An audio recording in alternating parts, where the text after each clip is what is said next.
Hi, welcome back to the channel. Now today we have something very new. This is from a UK based company called Marloe.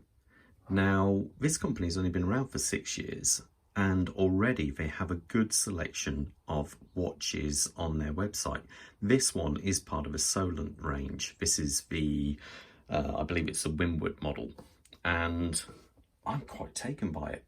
Now, before I talk more about a watch, let me first of all mention the packaging for the watch, because I don't normally say this, but I was blown away by the actual packaging. I thought it was incredibly impressive. Now, this watch is only £349 and you can only obtain it through their website, which I'll leave a link in the description below. And basically they provide free worldwide international shipping. Now, on a £350 watch, you would normally expect a little tiny box like you get with many Seikos. But this, first of all, it comes in an incredible cardboard box, which is very reminiscent of a Panerai box. Then you get this inner box here, which you can see all part of here. And then the top of that has got this beautiful inlay in leather. On top of this, you then get this, basically it's a warranty card, but it's actually embossed and it's a lovely material. You also get a nice brochure, I suppose you could say, about it, all about the watch, not just about other models of watches, but just this watch. And wow, if you would have said the packaging was to a watch costing £3,000 to £4,000, I would have fully believed you. It's that impressive. So anyway, back to the actual watch. As I say, this watch here, you actually get all the specs on this card. So rather than get the dividers out and actually measure it, so I might as well just go straight from the card. So it's a 42 millimeter diameter case, 22 lug to lug, and only 10.5 thick. Now, what's different with this watch is normally when you get a cheaper, well, no, it's not fair to say, a watch at this price level, you're getting a, let's say a Seiko NH35 movement, but this doesn't have that. This has a very nice Miyota movement. Now, I prefer this over the Seiko movement because it is actually a 8 beats per second movement versus the Seiko's slower 6 beats. So I actually do prefer this. Now, the main thing with this is that lovely dial. Let's zoom in there and have a look. So as you can see, we've got a very nice, clean looking dial. I like the way they have the, just get this here, the way they do have the numbers on here, but they're very discreet. So they're there, but at a glance, you don't really see them. The clarity of the dial is exceptional. And because of this kind of this raised chapter ring here, it just gives it a bit more depth. I like the fact that you've got the yellow and you can see the thickness of it because you also have the yellow down here. So it gives it a bit more presence. And also those hands, I really, really like them. It is rather nice. The yellow accent to the second hand just looks stunning. I think it's a really good choice of colours, and it's a little bit different. I haven't seen a watch with this kind of dial, or at least I can't think of a watch I've seen which has got this kind of clear, concise dial, which at this price point anyway. The actual crystal on this has it has got a very subtle dome, I believe. It does look like it is very subtly domed, and it is actually a sapphire crystal, and it does have AR coating, which does help outside.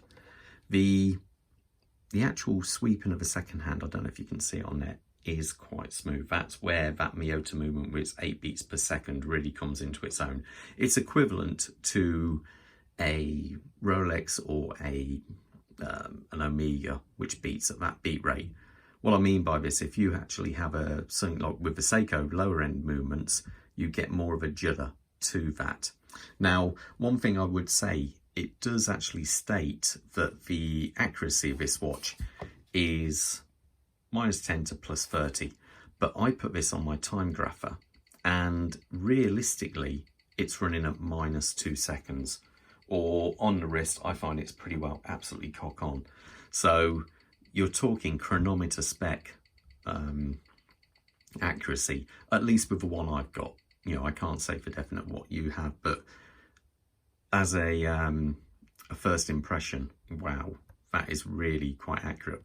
The case, as we come round here, is all nice and polished, very clean. It's also polished in here, which sometimes I find on some watches they leave that section. I can only presume because it costs more.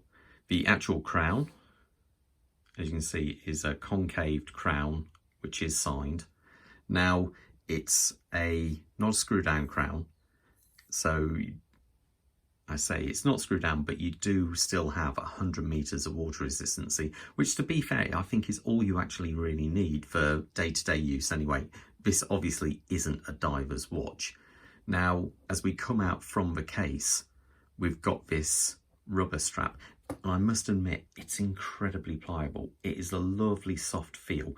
It is also signed as well, as too is the buckle on there. And it does have the quick release on the back, which, as you can see here, is incredibly easy if you want to swap the bracelet for something different. Now, I'm going to drop some pictures in now, because I did actually change out the strap on this and try it with both a shark mesh divers type of bracelet and also a NATO, and I think both of those look exceptional, but I have to say I really like the sharp mesh on this. I think it looked really good. Now, as we come around here, as you can see, we've got the continuation of the yellow accents on the back here, and I think it just breaks it up a little bit, and I really do think it adds to its attraction. It really is good. It's a screw down case back, exhibition style, with a sapphire crystal. And they've just done such a nice job of this. And I think that movement is a corker. Now, some people could say that it's a little bit noisy. What I mean by noise is that you can hear the rotor spin.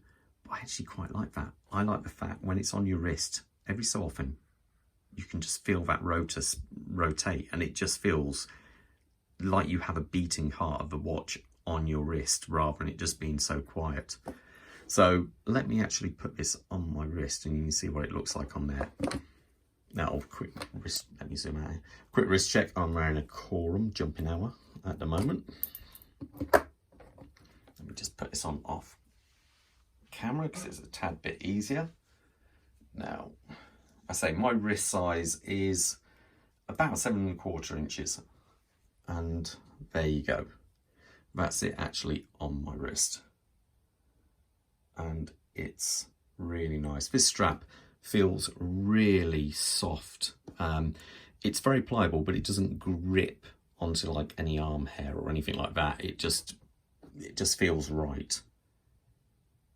And there you go. That's it on the wrist. I say I'm quite blown away. I think for the money, it's a hell of a lot of watch. It is very, very impressive. Is there anything I would change on the watch? The only thing I would say, if I'd possibly have, there's no loom on this watch.